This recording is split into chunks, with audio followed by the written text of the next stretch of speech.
Meaning doesn't hide, it waits. But not because it's precious, because it was never supposed to be pursued. It lives inside what's already happening, the rhythm of small things, the weightless spaces between decisions, the quiet behind language. But the moment it's turned into a goal, it recedes, not far, just far enough to keep the seeker unsatisfied. That dissatisfaction isn't failure, it's the echo of effort where there's supposed to be presence, because meaning doesn't arrive when asked. It arrives when no one is asking. The search by design removes the thing being searched for. It creates a gap between the moment and the person trying to extract something from it. The moment never moved. Only the seeker did. And that movement makes reality harder to feel. So the mind tries harder. It adds more questions. It loops through bigger frameworks. It searches through philosophy, self, time, identity, looking for something that says, this is it. But meaning doesn't appear in the structure. It appears in the space between structures. And space isn't something the mind knows how to sit inside. It's too quiet, too uncertain, too ordinary. So the mind fills it with purpose, with story, with pattern. And in doing so, it misses the thing it was trying to feel, because now the feeling is buried under the weight of trying to name it. This is why the ones who stop searching seem to find something. Not because they reached it, because they stopped needing it to appear. They became still enough to realize it was never hiding. It was just too subtle to compete with everything else that was being chased.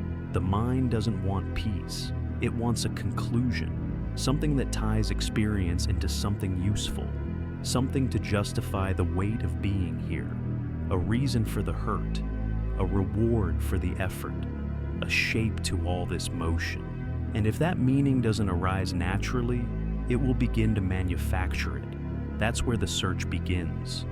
Not from emptiness, but from resistance to the fact that life never came with instructions. And that resistance is subtle. It looks like curiosity. It sounds like depth. It wears the language of awakening. But it isn't openness, it's tension. Because the search for meaning isn't neutral. It's fueled by discomfort. The discomfort of simply being. The mind wants to know why it happened, why it hurts, why it matters. But meaning doesn't live in why. It lives in what is. And what is rarely satisfies the one asking for a reason. Because what is doesn't comfort. It doesn't reward. It doesn't give the seeker anything to hold. It just stays still while the search keeps moving. And the longer the search continues, the more complex it gets. The mind starts looking in sharper places, more spiritual language, more refined systems, more nuanced ways to describe the same hunger. But even the most beautiful framework can't replace the simple recognition. The hunger was created by the search itself, because underneath all of it is the unwillingness to admit that maybe this doesn't mean anything, not in the way the mind wants it to. Maybe there is no hidden message, no cosmic lesson, no secret plan. Maybe this, just this, is what it is. And maybe that's not a loss. Maybe that's what finally frees the system from performing comprehension. Because once the pressure to figure it out is gone, something else returns. Presence. Not the kind that feels profound. Not the kind that gives answers. Just the kind that doesn't need one. That presence is where meaning was the whole time. Not as a sentence, not as a truth, just as the space between needing to know. That space is where life happens without needing to prove itself. A conversation, a breeze, a breath, a moment that doesn't need to be remembered to be real. And once that space is allowed, once there's no more reaching for something behind the moment, meaning stops hiding. Not because it revealed itself, because the one who needed it to be found isn't running anymore. The seeker settles. not because it found what it was looking for, but because it finally saw that the search was the distance, that trying to find meaning was what made it disappear, that everything it needed to feel was already present, but couldn't be touched while being pursued. This isn't a loss, it's the return of something forgotten, the ability to be in a moment without trying to extract anything from it. Not joy, not insight, not understanding, just being, without commentary, without reason. That's when the questions stop being sharp, not because they're answered, because they're no longer necessary. Not every moment needs to become a metaphor. Not every experience needs to be alchemized into growth. Some things are just what they are, and some truths are only felt once they're no longer being chased. Eventually, the search stops, not because a great truth is uncovered, but because the need for one dissolves. And what's left in its place isn't meaning in the way it was imagined. It's not the clarity the mind wanted. It's not the purpose the seeker hoped to name. It's something smaller, quieter, strangely weightless. It's the ability to be where you are without trying to make it more than that. Not out of apathy, not out of detachment, just because there's nothing left to push against.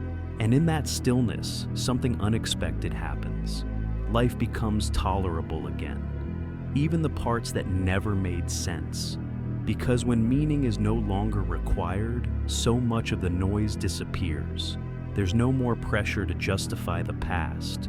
No more urgency to turn pain into insight.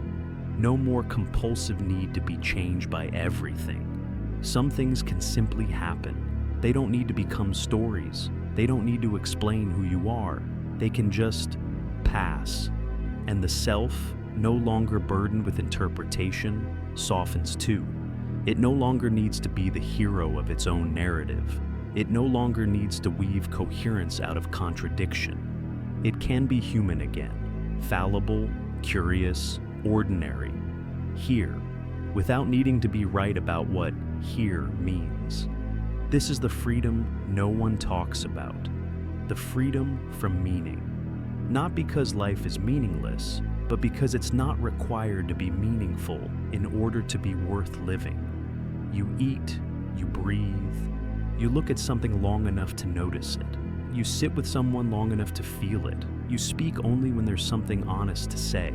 And suddenly everything feels lighter, because nothing is being extracted. It's not a performance. It's not a lesson. It's not another opportunity for spiritual development.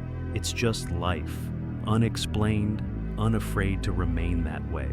And somehow, in the absence of meaning, meaning becomes possible again. Not in the form of definition, but in presence. Because the deeper truth is this: meaning isn't something you find. It's something you stop resisting. It shows up the moment doesn't have to be anything else. It emerges not when the puzzle is solved, but when the need for a puzzle is seen through. And in that moment, the ordinary becomes sacred again. A quiet walk, a long exhale, a glance that doesn't ask for more, not because it leads anywhere, but because it doesn't. That's the shift. Nothing to chase, nothing to name, nothing to transform.